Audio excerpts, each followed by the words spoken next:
तर मित्रांनो, आज आपण चाललो आहोत ठाण्यातील शास्त्रीनगर इथल्या बजरंग स्नॅक्स कॉर्नर या ठिकाणी.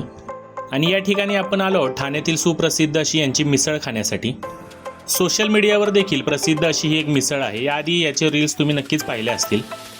आणि या मिसळची खासियत म्हणजे यात लागणारी शेव, पापडी आणि जी गावरान मटकी आहे ते आपल्या गावावरून म्हणजे जुन्नरवरून पूर्णपणे मागवतात. आणि या मिसळची चव कशी असेल ही या दुकानाच्या बाहेरची गर्दीच तुम्हाला सांगू शकते.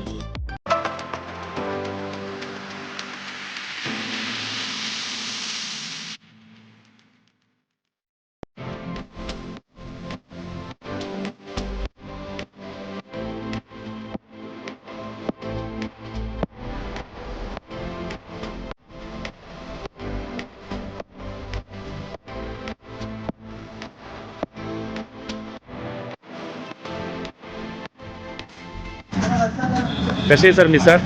सुंदर मिसळ आहे. चव आहे, त्यामुळे काही प्रॉब्लेम दादा मिसळ खायचं कारण असं आहे की आमच्या इकडं सिग्नल तालुका हां. पुणे तिकडचे हे गाववाले पण माझे गाववाले ॲक्च्युली मिसळ खाण्यासाठी मी ना रोज येत नाही. तर तिकडचं चिवडा वगैरे सगळं तिकडचं जुन्नरचं. सगळं जे मिसळ जे आहे ते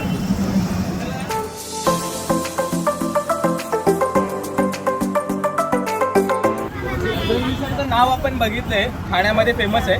तर आपल्या मिसळमध्ये सध्या काय अशी वेगळी गोष्ट आहे सगळ्यांपेक्षा कस्टमरला अट्रॅक्ट करते? मिसळमध्ये जी गावरान मटकी मी वापरतो आणि ती शेवपापडी फरसाण वापरतो ते माझ्या गावावरून मंचरवरून मागवतो. त्यामुळे ती मिसळ गावी मिळते तशी तशी देण्याच्या ठिकाणी नक्कीच प्रयत्न करतो. ओके, म्हणजे मटकी मिसळ आणि अजून कोणते कोणते प्रकार आहेत? नाही, मटकी मिसळच फक्त. मटकी मिसळ. मिसळमध्ये जी मटकी वापरतो ती मटकी आणि गावरान मटकी जे फरसाण आहे शेवपापडी ते गावावरूनच मागवतो मंचरवरून. अच्छा, आणि लोक इथं आल्यावरती म्हणजे कोणत्या प्रकारची मिसळ जास्त ऑर्डर करतात? नाही, मटकी मिसळ जातात. मटकी मिसळ. मटकी मिसळ. आणि त्याच्यामध्ये काय कस्टमरची डिमांड असते की आम्हाला तिखट पाहिजे किंवा हां, म्हणजे तिखट जास्त करून घेतात लोक, बाकी आपल्याला मिडियम भेटते कमी तिखट पाहिजे. ही गर्दी खरं तर भरपूर आहे, आपण बघतोय. त्या गर्दीबद्दल सर काय सांगाल? सकाळपासून म्हणजे सकाळी 7 वाजल्यापासून संध्याकाळी 7 वाजेपर्यंत गर्दी असते काय कस्टमर बऱ्यापैकी आपल्याला कस्टमरचा डिमांड आहे मिसळसाठी. आता कारण दुपार झाली तरी गर्दी कंटिन्यू आहे, त्यामुळे टेस्ट तर कळून येते. टेस्ट भरपूर तशी असणार आहे. आपण पण खाऊन बघूया आता आणि सांगूया. ओके.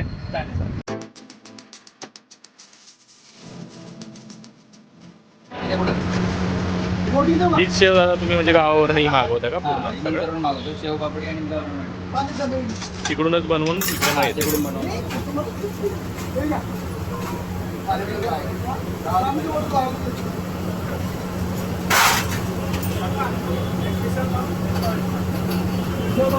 मटकी मिसळ तर खूप कमीच झाले, बाकी सगळे वाटाणा वगैरे हे जे झालं चालू आहे ना.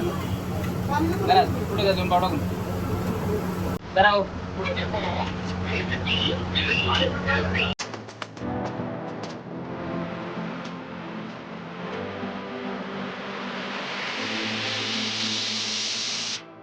आपण आलोय आता ठाण्याच्या फेमस बजरंग मिसळ. टेस्ट करूया चला कशी लागते बजरंग मिसळ.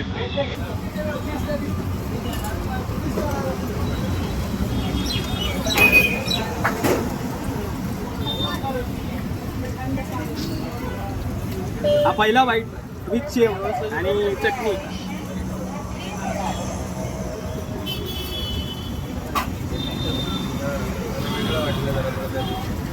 रस्सा एकदम झणझणीत आहे, एकदम गावरान चव आहे. आणि त्याच्यावरती ही मटकी आणि शेव ही बघताय तुम्ही आता, मटकी आणि शेव त्याच्यामुळे जास्त चव येते. आणखी ही मटकी आहे ना ही एकदम फ्रेश आहे. शेव आहे ना शेव एकदम कडक शेव आहे, म्हणजे वरती आपल्याला क्रिस्पी वाटते अशी खाताना.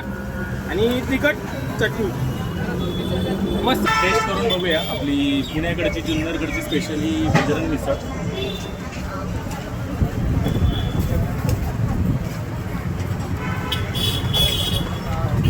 एकदम झणझणीत अशी मिसळ आहे. मिसळ जर तुम्हाला तिकडून झणझणीत आवडत असेल तर बजरंग मिसळला तुम्ही या टेस्ट करून बघा. एकदम झणझणीत एकदम मागवलेलं सारखी ज्यांना तिखट मिसळ आवडते ना तशी मिसळ पण एकदम रिजनेबल रेटमध्ये कमी मिळते. ती विजिट करा, शास्त्रीनगर नाका येते बजरंग मिसळ. एवढी झणझणीत मिसळ आहे ना, खरं तुम्हाला एवढी टेस्ट आवडेल ही. आणि तुम्ही बघू शकता आमचं एकदम नाकातोंडातनं एकदम असं त्यात पाणी निघाल्यासारखं झालेलं आहे. पण टेस्ट एक नंबर आहे. तिकड जर असली तरी टेस्टमध्ये कुठे कॉम्प्रोमाइज नाही आहे. नक्की एकदा खरंच टेस्ट करण्यासारखी मिसळ आहे आपली ठाण्यातली. नक्की विजिट करा.